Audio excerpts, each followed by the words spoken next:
Hello, Kristian. Dane Rose here. I came across you on YouTube today, somewhat accidentally, and your kind of video on making residences.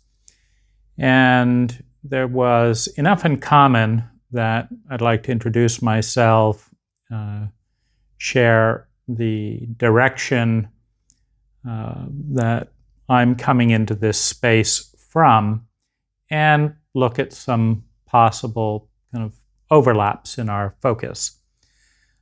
So first of all, born and raised in a Waldorf type community in upstate New York, then going to a similar Waldorf type community, Hoathley Hill in Sussex, England, and then spending some time in the Findhorn community in Scotland.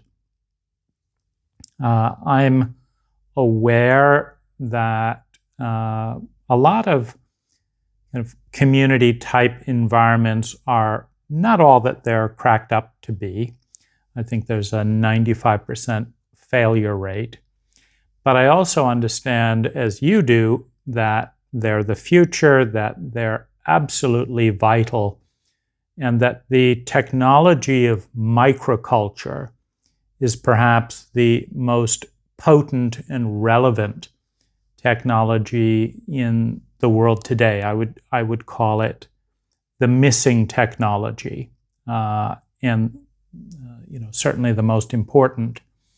So, all that being said, about 7 years ago, I experienced major PTSD and, was, I guess, brought to look in the mirror and see the wasteland of American life. And also the disillusionment of having run my own business very successfully since age 17 until age 49, and money did not bring what I thought it would bring. Buying things did not. Well, I've never been much of a materialist, so I wasn't that surprised that they didn't bring what what I had hoped for or what I wanted. But more surprisingly, as I traveled the world, often in five-star hotels, the most vital parts of a conversation or the most vital parts of an interaction of a human experience were missing. And this was brought to light for me when I was going through a grieving process. My hotel noticed it, and they said, "Is there anything that we can do?" And I said, "Yes, someone can hold my hand and listen to me for, whatever length of time it takes." And I remember kind of watching out of the corner of my eye as I continued to grieve the extraordinary ruckus that this caused, that there were more than 300 staff in the hotel. I had been a long-term customer for over a decade.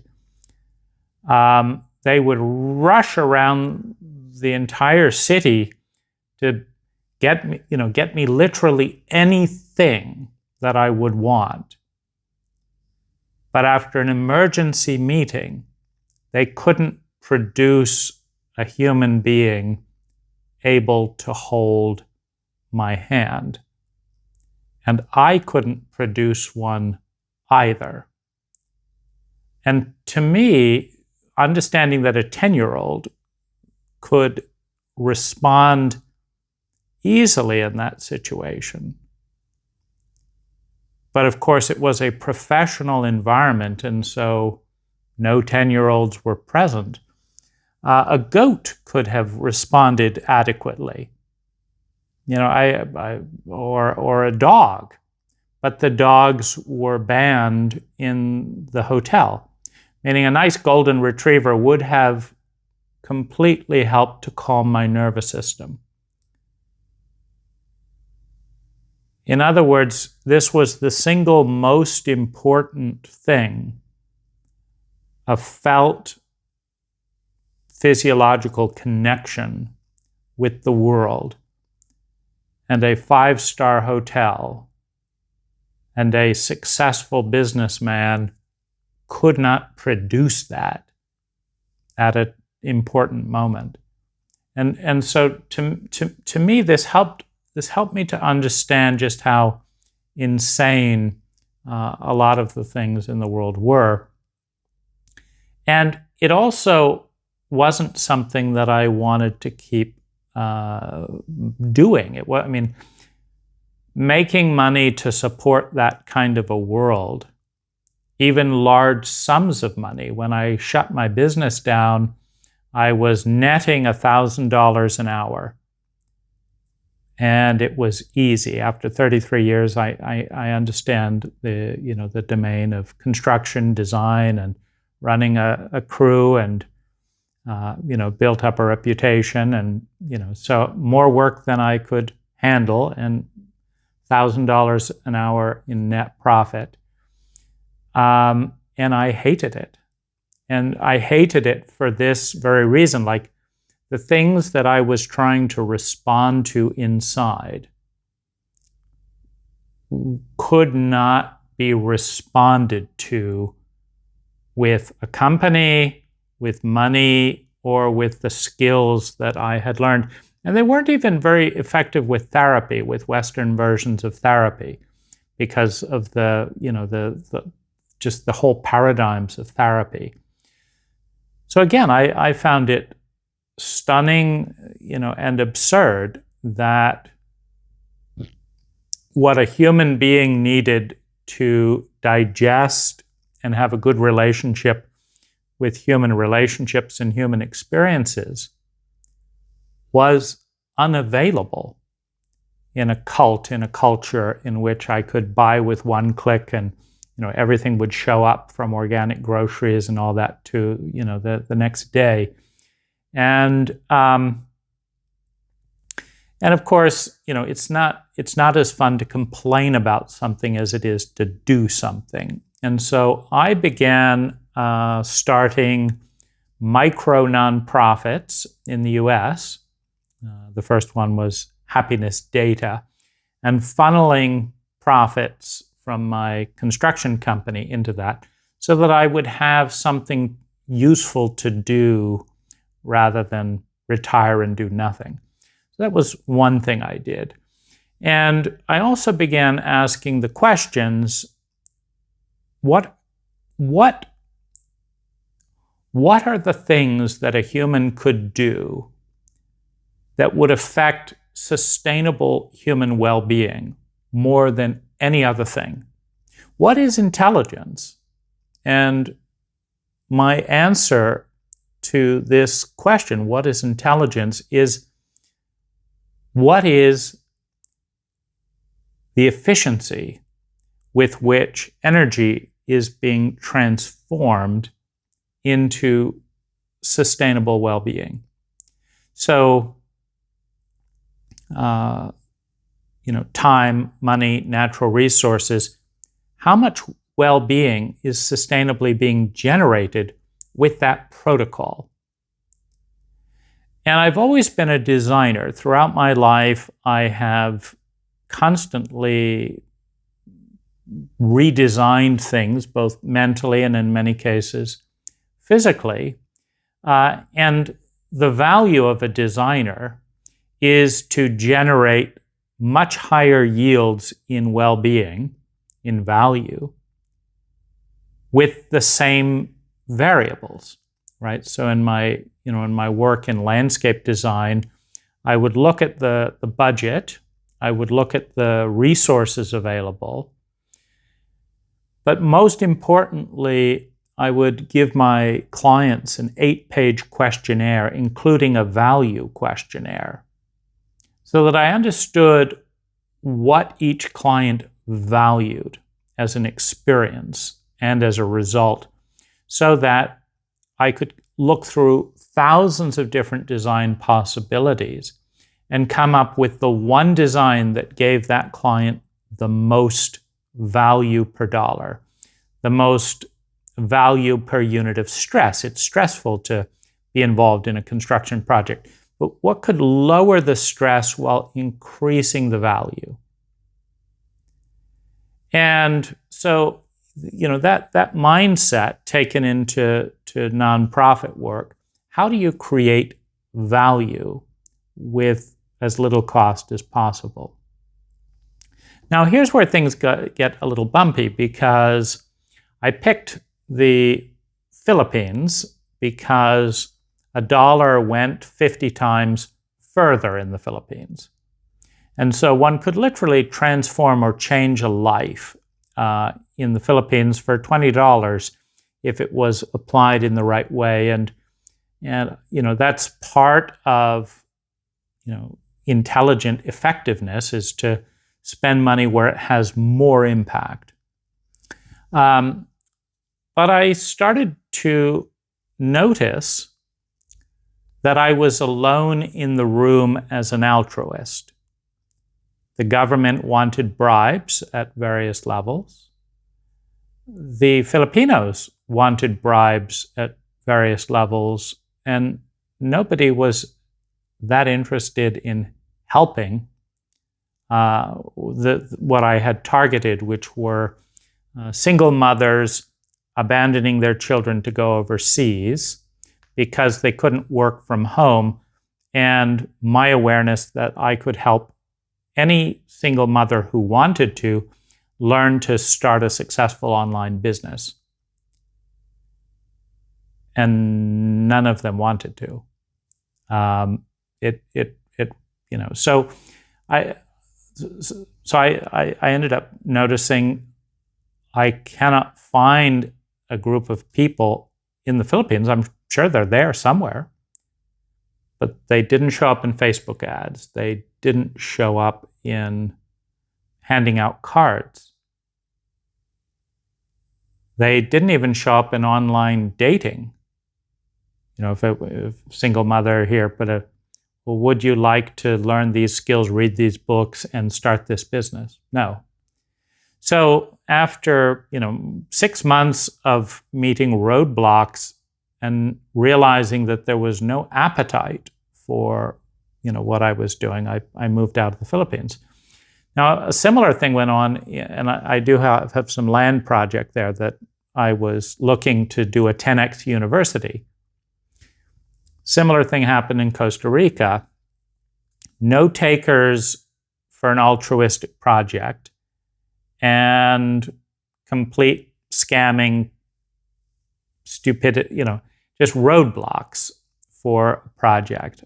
And as an HSP, that's referencing Elaine Aron's book on highly sensitive people, usually highly sensitive nervous systems, but also someone with complex PTSD and chronic fatigue to a certain extent, which is, a lot of it is just, buried grief upon grief upon grief in a culture that does not provide, a great environment for men to honor their feelings.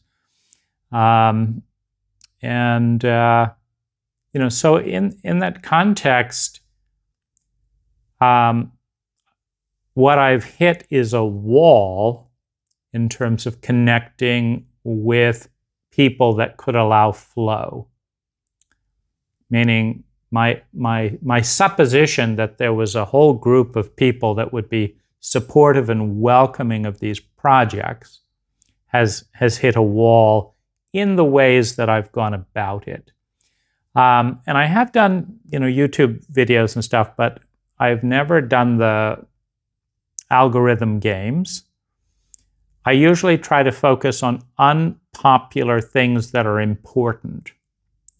So I've done a YouTube video channel on suicide, for example, because I couldn't find any good videos on suicide, and it's a very important topic, that's more and more relevant. So I did a video, a YouTube channel on that, and I did another one on depression. So I pick things that I think are high leverage and nobody's doing them. But those are, of course, not very popular things. And that's fine, meaning I'm not interested in the popularity. But at a certain point, I don't have as much impact as I would like, because I'm not trying to be cool, and so I'm not particularly cool, and it's not connecting that well, and it's certainly not popular in the YouTube algorithm to help people with suicide or things like that. So what I have now are two beautiful properties, one in Costa Rica, another in the Philippines, 5 hectares in the Philippines, 24 hectares in Costa Rica. And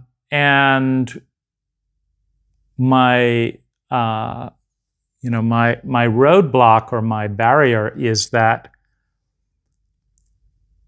it's just not good for my body to be in a combative relationship with employees trying to pad hours, or contractors trying to do shitty work and not showing up on time, and blah, blah, blah.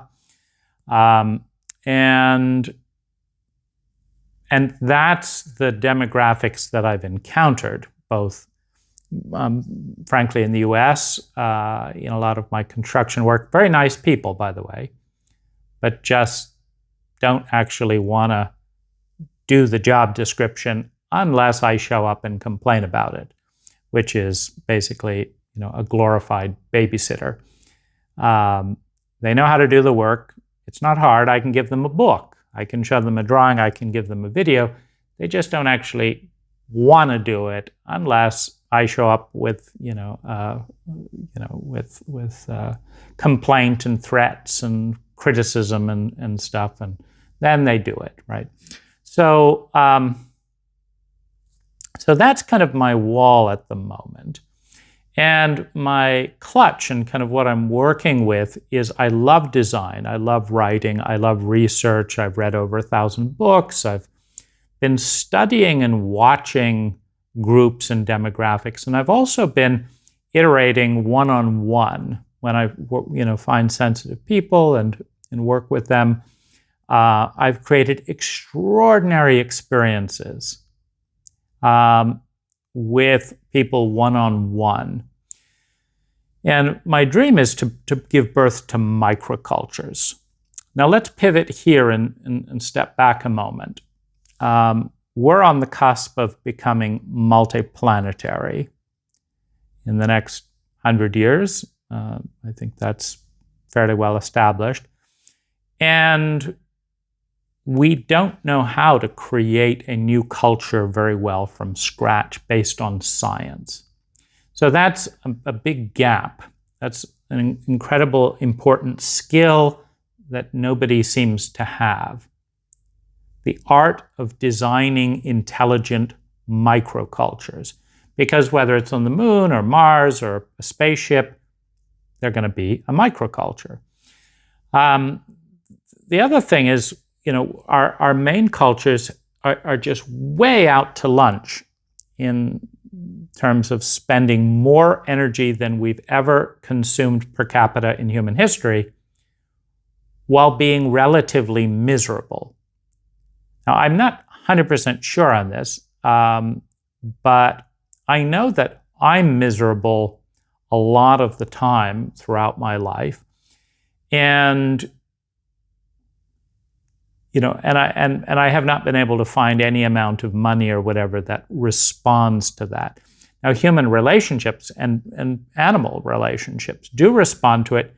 It's just, I do not know where to go in the world to create graceful experiences of the time of the type that I'm most interested in. And so, that's it's a feast-famine dynamic. There's billions of people. Hundreds of women show interest to me online, for example, but none of them actually emerge as wanting to create a 10x relationship. Or read at the moment in Asia, read a book for that matter. And so it's a very odd dynamic because the software is all wrong. The bodies, the robots, the machines, they're available, but the software is all wrong. And it's, I have no interest in pushing someone into something they're not excited about or interested in, right? And so that's a bottleneck right now where, there's people all around, but there's zero people wanting to do certain things that I think are really important. And so what I'm in the process of doing at the moment is mapping out designs, because I love design and I love writing. I've published 20 books, and I love business because businesses are often better designed than relationships are. If you go to a crappy nonprofit, a really good business, like I love Tesla as a design company. And I love looking at their software, how they work in the factory, how they solve problems, how they get things done. How did they create the safest car in the world? I love that. But it destroys, working at Tesla destroys your family life. You work long hours, you're not spending as much time with your kids, etc. So I love the excellence of the design, but is your well-being going to go up as a Tesla employee relative to something else? Right? I doubt it. So that's a little bit where I'm coming from, and the current iteration. The current iteration that I'm working with is pods of 7 around a community building. I've studied some of the best design protocols for low-cost ferrocrete domes, and I'm working on kind of tutorials to kind of make it so that anyone can do that. And I'm looking at ways that can easily generate a 10x lifestyle. And I'm also looking at app design. And so abundance of ideas, beautiful land, in both the Philippines and Costa Rica, 0 collaborators. And so, that's the, potential area of overlap. And I'd be happy to have a conversation with you on,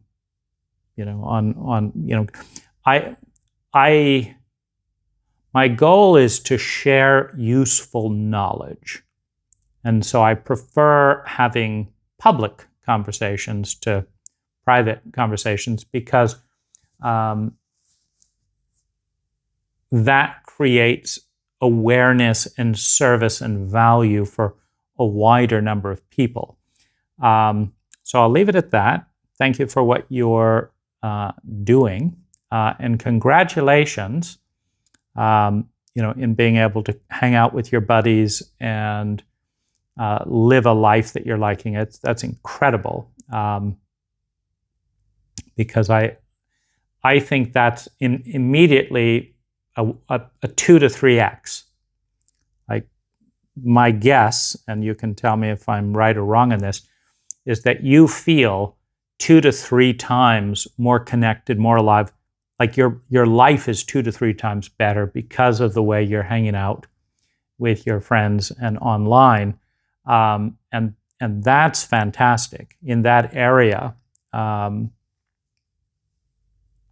that area, I want to learn and will continue to pay attention to your YouTube channel, and so perhaps we'll get to have more of a conversation for your audience online.